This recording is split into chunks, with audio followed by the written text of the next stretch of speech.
Hey Libras, how y'all doing? Welcome. We're going to be taking a look at your second half of this general reading here. So, in your meditation, I was taken to, I saw like a glass of water that was sweating, like a glass of water that had condensation, cold and was warming up, condensation. And then I saw the image of a detective, like the kind of like a Mr. Magoo crossed with like this cartoon detective, I think was on the cover of the game Clue perhaps, and come forward into the frame and kind of take a magnifying glass. It was kind of campy. Take a magnifying glass and look at the glass from every angle, and then kind of looked at me and said, "Only you know what happens next." Then the detective turned into Hercule Poirot. I think that's how Hercule Poirot, which is a famous detective in the Agatha Christie novels, so in short stories. So let's talk about Hercule Poirot briefly here. Kind of within the same trope of Sherlock Holmes, right? Who I think Arthur Conan Doyle was a contemporary. Actually, no, he was quite a bit before Agatha Christie. But anyway, similar, close enough time frame. Where this detective is this kind of trope of, he's able to see things that other people don't, right? Now, Sherlock Holmes, I feel the need to talk about this. Talk like lives in literature. Sherlock Holmes is very much about the ability to see things from a more considered vantage perspective because he is right. Hercule Poirot is a lot more about very, more often than not, the answer is literally right in front of him. So it's just about like eliminate. That's kind of Sherlock too, but it's when you've eliminated, everything that's possible, the only is the impossible. So, but Hercule Poirot was a lot more, I feel like, grounded and able to have functioning human relationships than Sherlock Holmes was. No tea, I love them both. But, there is an aspect of that that's coming forward to say, like, there's something about your, not just, it's not your, I don't want to say perspective, I want to say observation, your powers of observation and your ability. It's sort of like there's a mystery to be solved. There is this aspect of the onus being on you, but I feel like there's also an air of fun or adventure around it too. Why they're coming forward as, the famous detectives, like there's something. I am very curious. Let's go ahead and see what your cards say. Hey Libras, let's go ahead and see what your animal energy is for the second half. Oh, I just got shivvies and I'm so here for it. You got the dragon. Is that not an eye? Are we not just talking about like a magnifying glass and like seeing things? Oh, girl, let's not. So first of all, I'm so here for this. Such a beautiful synchronicity. You guys have been really killing it with the synchronicities. So the dragon energy equates to that of the justice key in the tarot, which is all about legal matters and order and equality. Were we not talking about these like crime solving detectives, which work for their consultants for the police department? Hello, law and order in the court, order in the court. I love this because that also is Libra energy. You guys are the justice key in the tarot. And then you're showing up here first things first in your own reading through the lens of the dragon. So I'm so here for this for you. Now, dragon medicine, yes, is about being able to see things, but it's also about seeing others and yourself equally as well. Literally the magnifying glass, like in your meditation. But also this circle denotes that of spirit, which also speaks of this being a rather significant moment in time for you. Right? So there is that aspect coming into play as well. Also, dragon energy is very, can transport you.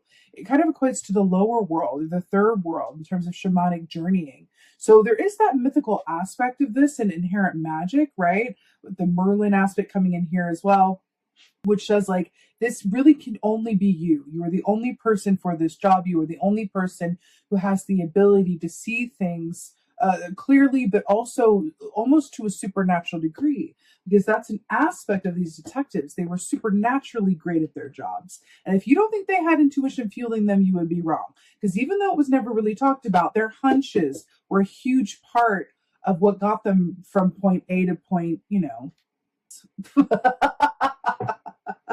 just didn't want to say Z because everybody says Z.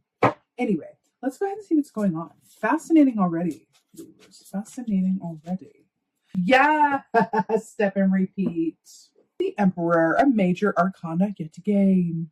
So Aries energy here. So the Emperor, this is about, coming from a place of authority and choices and being very pragmatic, but also knowing that you have a responsibility to care for other people, to care for yourself. You are going to be the one that people are turning to help make decisions, right? This is also the kind of patriarchal energy of everything being from a masculine lens of taking action, fixing things, getting it done. And then we have these famous detectives coming in, as masculine energies, which are all about getting it done. Now, look at this ankh here, the Egyptian symbol. And you see that like little circle there? It's like looking through that and using that as a magnifying glass. We're talking about your intuition and supernatural matters as well. Really fascinating. What animal is that? I think that's ibis, the Egyptian. Is it ibis? Not ibis. I can't think of the name. What is the Egyptian god that had the head of a dog? That is today's trivia question. Please let me know in the comments below, because I'm channeling that for you. There's something about that. But anyway, the emperor is coming from a place of power and authority, decisions, and it's interesting here because the way that he's looking at the kids and then being responsible. I feel like you're going to have some very significant choices to make that affect more than just you. It counts, it counts. Going on. Wow. Woo! All right. Let's just talk about all these major arcanas coming out to play for you. First of all, we have Temperance energy, Sagittarius energy, which, by the way, look at those 2 feet. It's this other aspect of the scale. I'm really drawn to what these 2 feet are doing, the Emperor as well. When we talk about shuffling our feet or moving back and forth, there's an aspect of weighing our options, which makes me think of what the scale, which also brings me to these 2 cups, one feeding the other and going back and forth and weighing the options. Back to the decision of the Emperor. Back to the scales of the Justice Key with the dragon. Something is afoot. But it's interesting because you know how Sherlock Holmes would say, it doesn't matter how familiar you are with Doyle's canon, if you've seen the series, if you've seen Elementary, I mean, Sherlock Holmes is a figure that we're all pretty familiar with. And what is he known as saying? The game is afoot. And then we have these feet here, really drawn to that, and the Emperor feet as well. Hello. The game is afoot, and it feels like it very much is. With Temperance, this speaks of being at a time or point in your experience, again with the major arcana, where you are feeling like you are experiencing beautiful harmony. You have a mind, body, spirit balance. You're feeling aligned. You're feeling confident. You are feeling like you're exactly where you're meant to be. And because of that, you radiate with that sense of alignment, knowing, and confidence. And also, I want to say inner peace. It's that kind of energy that empaths have that makes strangers come up to them out of nowhere and tell them their life story. That's the energy that I feel radiating off you at this time. But there's a unique energy coming in here. Because if you think about it, dragons are very unique, right? Sherlock Holmes, very unique. Hercule Poirot, very unique. Libras, very unique, right? There's something about that. There's something about, remember when, in your meditation, it was that aspect of like, only you knows what happens next. There's something about that where it's only you, where it's up to you, or it can only be you, the only person for the job. There's something about, okay, I do feel like for some of you, there's going to be a job offer or something that you're chosen for or a relationship that happens or deepens. And it really comes down to something that you in particular are good at or perfect for. It's the way that you see things. It's the way that you do things, your work ethic, the people you know, the connections you have, your demeanor, something makes you perfect for something. I know it's like, well, thank you for that specificity, but I something makes you perfect for something. Tune in next time. No, but it goes back to that meditation of that magnifying glass and going, only you know what happens next. It's really interesting. Also, the image of that sweating glass, it kind of feels like time is of the essence or time is at the forefront of this. I feel like there's going to be an opportunity that comes forward to you that's, I don't want to say a limited time offer, but it feels timely and it's exciting. Like it's a new challenge. It's a new opportunity. It's a chance for you to really tap into an aspect of yourself that maybe you haven't been able to as much or that you've been wanting to. But I do feel like it's an uptick, like it's a new responsibility you're being given or a choice that comes or an opportunity. And it's like, oh, this is exciting. It's going to be challenging, but worth it. Something about that. And it feels like it's aligned with your soul purpose in a way, like it checks that box, which is why we're getting the dragon energy around this. I got to tell you something. When I said what I just said, I was closing my eyes. And I'm always channeling when I read, but that felt like it was directly channeled from like, I'm telling you, there's something about you have a direct access to your guides, your intuition. You are going to feel so guided. The synchronicities are going to be popping. It's really, really, really, really, really potent. And then we have the high priestess here, she is intuition. By the way, Black Cat, Egypt, another connection there, which speaks of past lives.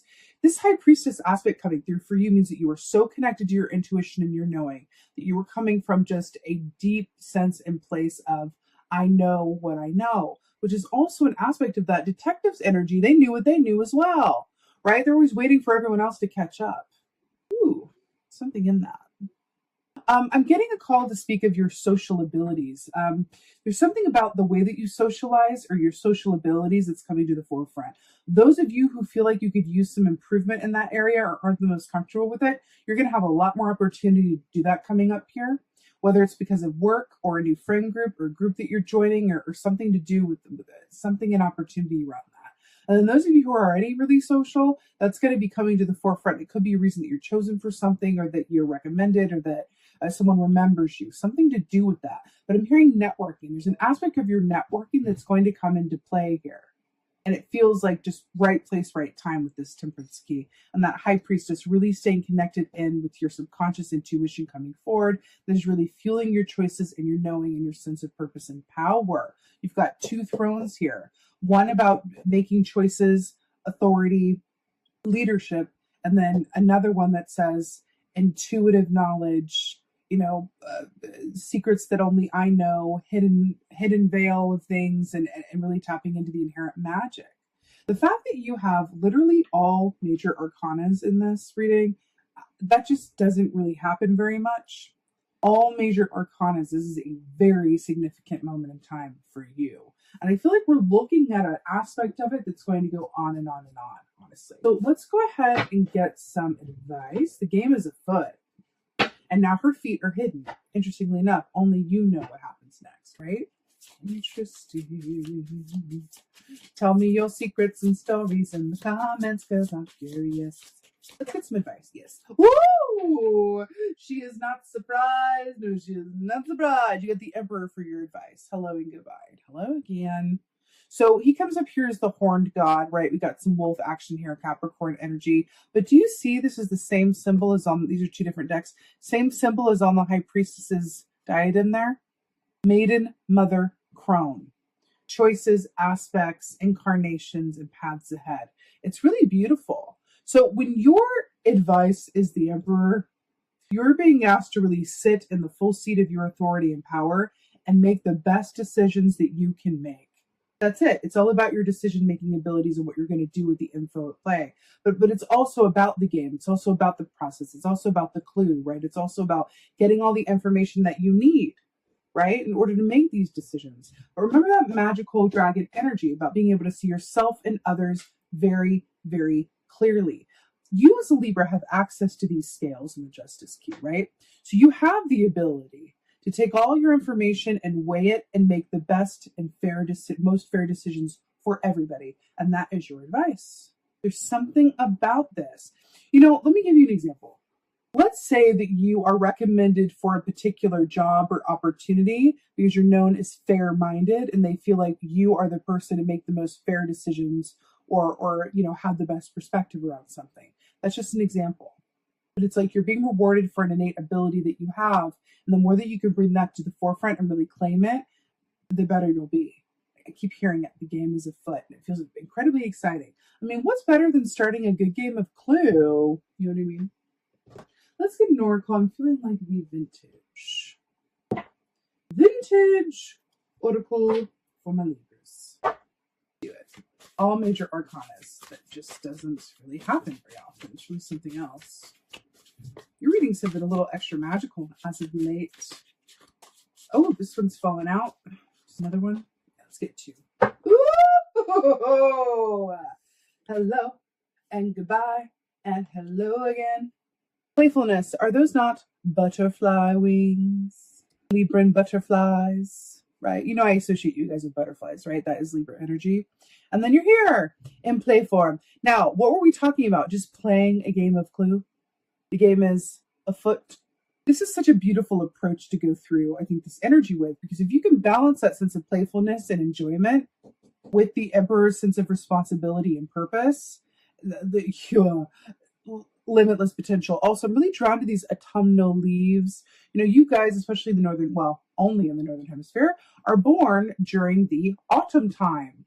As a matter of fact, your birthday season begins really around the autumnal equinox of Mabon, November 21st, right? So you guys are like, you premiere the autumn time in the northern hemisphere, right?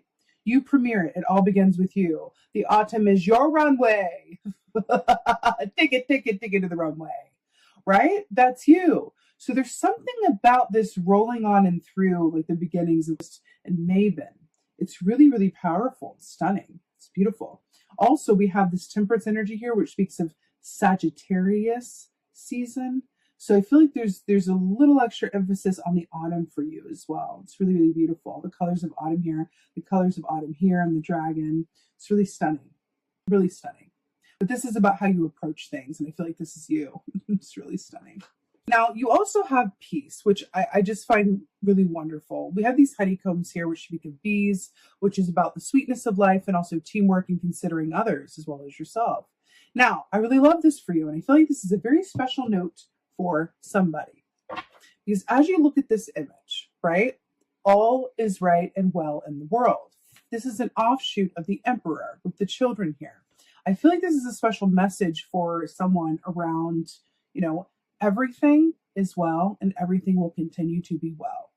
I feel that very innately. When we say we have inner peace, I don't know if there's anything more priceless than that, inner peace. And that doesn't mean that everything is perfect all the time. It just means that your inner state is not reliant or dependent or affected by what happens in your external circumstances. And that's the thing. When your internal state of being isn't directly affected by your external state, right, by life happening, that is a level of superpower that is it's supernatural in nature, because that is such an aspect of the human experience that is the struggle that can be so difficult. So difficult. I'm going to bring up COVID because I feel like bringing it up. Let's talk about COVID briefly. A huge global event where everybody was thrown into a state of chaos and unknown and duality and fighting and arguing and dissent and fear, right? Now, how many of us were able to maintain a state of inner peace throughout the early days of COVID? Nobody. Like, nobody, right? And I feel like bringing that up to say that it's not about always feeling peaceful and then you're winning at life that way. Inner peace is found through acceptance, is the point. Inner peace is found through acceptance, because it doesn't mean that I'm inwardly happy or inwardly, at odds. It's just to be at peace is to be in acceptance. And I feel like that is the whole point of this, right? And when you go to court, you accept a ruling, you accept the judge's ruling as well. And we're talking about this court energy with justice here as well. So a little extra something for you. But beautiful Libras, this was a pleasure as always. I'm sending you so much love and blessings for your second half of this. I so hope that this helps and resonates. If so, please do let me know in the comments below. I love reading your comments. Please like, share, and subscribe. I would so appreciate that. With that being said, just thank you so much. Thank you so much for being here. I appreciate every single one of you. And most of all, and as always, just thank you for being you, and be well. Until next time.